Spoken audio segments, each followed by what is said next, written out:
السلام علیکم ورحمۃ اللہ وبرکاتہ نحمده ونصلی علی رسولہ الکریم اما بعد فاعوذ باللہ من الشیطان الرجیم بسم اللہ الرحمن الرحیم یا ایھا الذین آمنوا کتب علیکم الصیام کما کتب علی الذین من قبلکم لعلکم تتقون صدق اللہ العلی العظیم۔ بے زبانوں کو جب وہ زبان دیتا ہے پڑھنے کو پھر قرآن دیتا ہے۔ بخشنے پہ آئے جب امت کے گناہگاروں کو تحفے میں گناہگاروں کو رمضان دیتا ہے۔ حاضرین کرام، نبی صلی اللہ علیہ وسلم رمضان کی آمد سے پہلے ممبر پر کھڑے ہوتے ہیں اور کہتے ہیں وہ کون آ رہا ہے۔ صحابہ سوچنے لگتے ہیں کہ کون آ رہا ہے، آپس میں ایک دوسرے کو دیکھنے لگتے ہیں۔ پھر نبی صلی اللہ علیہ وسلم کہتے ہیں وہ کون آ رہا ہے۔ پھر صحابہ ایک دوسرے کو دیکھنے لگتے ہیں اور سوچنے لگتے ہیں کہ کون آ رہا ہے۔ پھر تیسری مرتبہ پھر آپ صلی اللہ علیہ وسلم کہتے ہیں کہ وہ کون آ رہا ہے۔ عمر رضی اللہ عنہ کھڑے ہو گئے اور کہنے لگے آدمی تو کوئی نظر نہیں آ رہا ہے، کیا کوئی وحی اتر رہی ہے اے نبی صلی اللہ علیہ وسلم؟ حضور صلی اللہ علیہ وسلم نے کہا نہیں۔ پھر عمر رضی اللہ تعالیٰ عنہ نے کہا کیا کوئی دشمن آ رہا ہے جس کو آپ نے دیکھ لیا ہو، تو کیا ہم لڑنے کی تیاری کر لیں؟ حضور نے کہا نہیں۔ تو پھر کون آ رہا ہے؟ آپ صلی اللہ علیہ وسلم نے کہا رمضان آ رہا ہے۔ ہم مسلمانوں کے لیے یہ ایک ہی موقع ہے کہ 11 مہینوں میں جو ہم نے اللہ سے دوری اختیار کر لی تھی اس کو ختم کر دیا جائے۔ ان 11 مہینوں میں جس نفس کی ہم نے اطاعت کی اس نفس کو لگام لگایا جائے۔ ان 11 مہینوں میں جو دنیا کی مشغولیات میں تھے ہم اس کو کم کر کے نیکی کی طرف رغبت کی جائے۔ جو فرض ادا کرتا ہے اس کو 70 فرضوں کے برابر ثواب دیا جاتا ہے۔ یہ مہینہ ایسا ہے کہ جس کے پہلے 10 دن رحمت والے ہوتے ہیں، اس کے بیچ والے 10 دن مغفرت والے ہوتے ہیں، اللہ سے معافی مانگنے والے دن ہوتے ہیں۔ آخر عشرہ آزادی والا ہے۔ یہ مہینہ ایک دوسرے کے غم کو اٹھانے کا مہینہ ہے۔ یہ مہینہ صبر کا مہینہ ہے اور صبر کا بدلہ جنت ہے۔ میرے نبی صلی اللہ علیہ وسلم نے ارشاد فرمایا اگر میری امت کو معلوم ہو جائے کہ رمضان کیا مہینہ ہے، رمضان کیا چیز ہے، اگر میری امت کو اس کی حقیقت معلوم ہو جائے تو میری امت کی تمنا رہے گی، میری امت کی دعا رہے گی کہ کاش پورا سال رمضان ہو جائے۔ فرمایا رمضان کے مہینے کے اندر جو اللہ تعالیٰ کی رحمت اترتی ہے اس کی مثال سمندر کی ہے، اور 11 مہینوں میں جو رحمت اترتی ہے اس کی مثال سمندر کے پانی کے خطرے کے برابر ہے۔ نہیں معلوم کہ اگلا رمضان ہمیں ملے گا یا نہیں ملے گا، تو اللہ نے یہ جو تحفہ دیا ہے صحت کے ساتھ تو خوب قیمتی جانیے۔ اگر ہم نے اس کی قدر نہیں کی تو ہم سے بڑا بے وقوف کوئی بھی نہیں ہے۔ حاضرین کرام، ذرا کان کھول کر سنیے۔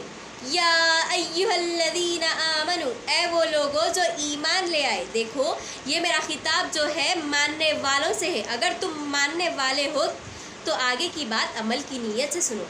اے وہ لوگوں جو ایمان لے آئے، اے وہ لوگوں جو مان لیے کہ اللہ ایک ہے، نبی صلی اللہ علیہ وسلم اللہ تعالیٰ کے سچے نبی ہے۔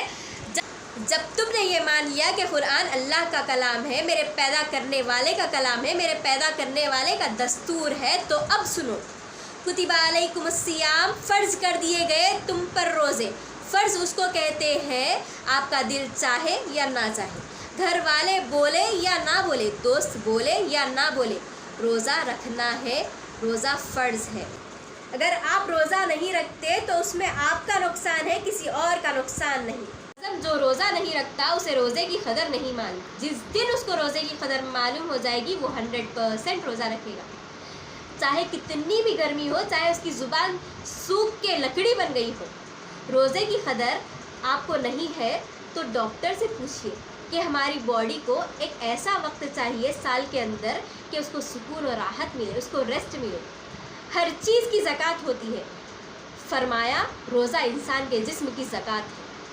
تم پر روزے فرض کر دیے گئے ہیں، تم سے پوچھا نہیں گیا ارے اللہ اتنی گرمی کا زمانہ ہے، اتنی دھوپ ہے، اب بھی کہیں کو روزہ رہنا، سردی کے دنوں میں تو بھی رہنا تھا۔ فرمایا یہ بولنے والا مسلمان نہیں ہوگا، مسلمان وہ ہے جو بغیر چون چرا کے بغیر وائی ورڈ کے قبول کر لے۔ بعض ایسے بے وقوف لوگ ہیں جو کہتے ہیں یہ روزہ رکھنا ہمارا کام نہیں ہے، غریبوں کا کام ہے، جن کے پاس کھانا نہیں ہے ان کا کام ہے، ہمارے پاس کھانا ہے، ہم نہیں رکھتے روزہ۔ بعض تو ایسے ہیں کہ کہتے ہیں اللہ کو ہمارے کو بھوکا رکھ کے کیا ملتا ہوں گا، استغفر اللہ، پھر اللہ کو تمہارے 3 ٹائم کھلا کے کیا ملتا ہوں گا۔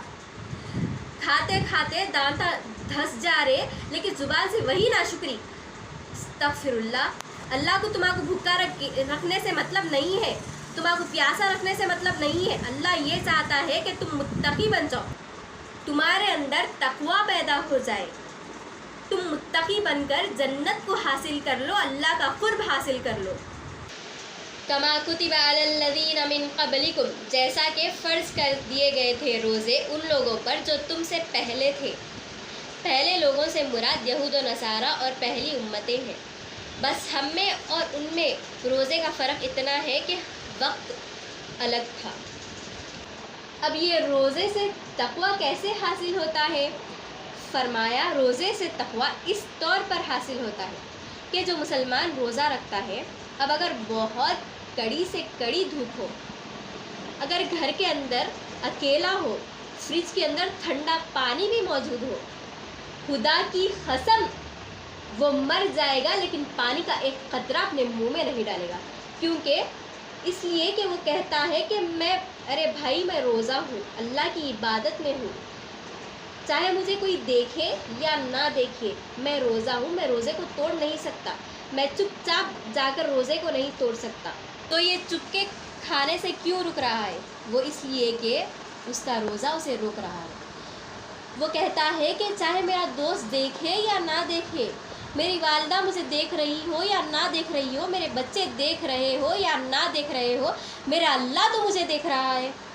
اس طرح روزے سے تقوی حاصل ہوتا ہے۔ پریشان نہیں ہونا، گرمی سے تو ہرگز پریشان نہیں ہونا۔ آج گرمی اتنی ڈگری ہے، یہ ڈگری ہے، گنتے نہیں بیٹھنا، گناہ نہیں کرنا، روزہ آرام سے گزر جائے گا۔ اگر گناہ کرو گے تو روزہ ضرور لگے گا۔ پتہ چلا کہ 11 مہینے جس کو کاروبار کی نہیں سوچتی اس کو رمضان کے مہینے میں سوچ جاتی ہے۔ بھائی سیزن کے دن ہے، بھائی سیزن کا مہینہ ہے، سیزن کا مہینہ ہے لیکن نیکیوں کا سیزن ہے، کاروبار کا نہیں۔ بھائی 11 مہینے کما لو، یہ نیکیاں کمانے کے دن ہے تو نیکیاں کمائیے، روزے کی قدر کرو۔ اللہ والے فرماتے ہیں کہ روزے کے کچھ آداب ہیں۔ آنکھوں سے گناہ نہ ہونے دینا، کسی غیر محرم کو نہ دیکھنا، زبان کا گناہ نہیں ہونا، جھوٹ نہیں بولنا، غیبت نہیں کرنا، کانوں کا گناہ نہیں ہونا، گانے نہیں سننا، ہاتھ پیر کا گناہ نہیں ہونا، سود کا لین دین نہ ہونا، حرام کاروبار نہ ہونا۔ روزے کی قدر کرو، روزہ رکھو۔ یہ رمضان جو مہینہ ہے اللہ نے اس میں قرآن کو اتارا ہے۔ اللہ نے فرمایا یہ لوگوں کے لیے ہدایت ہے۔ قرآن میں ہے کیا؟ اس کے اندر کھلی کھلی نشانیاں ہیں، ہدایت ہے، حق و باطل کے درمیان جو فرق ہے وہ اس میں بتایا گیا ہے، اچھی و بری چیز اس میں بتائی گئی ہے، نیکی و گناہ کے درمیان کا فرق اس میں بتایا گیا ہے۔ جتنا ہو سکے قرآن پڑھیے اور پڑھائیے، سنائیے، بچوں کو بھی پڑھنے کے لیے کہیے، کیونکہ یہ قرآن کا مہینہ ہے، اس مہینے میں قرآن کا نزول ہوا تھا۔ روزہ رکھیے اور اپنے بیوی بچوں سے بھی کہیے کہ وہ روزہ رکھیں۔ سال بھر میں اگر ہم روزہ رکھ لیے تو تب بھی ہم رمضان میں جو روزہ رکھیں گے اس کے برابر ثواب کو نہیں پہنچیں گے۔ اس لیے رمضان کی قدر کریے اور روزے رکھیے، قرآن کی تلاوت کیجیے اور دوسروں کو بھی قرآن پڑھنے کے لیے کہیے۔ اللہ ہم سب کو سارے روزے رکھنے والا بنائے، خوب روزے رکھنے والا بنائے، قرآن کی تلاوت کرنے والا بنائے، رمضان کی قدر کرنے والا بنائے، ہمارے ان روزوں کو قبول فرمائے۔ اللہ ہم سب کی اس رمضان میں مغفرت عطا فرمائے، آمین۔ وآخر دعوانا ان الحمد للہ رب العالمین۔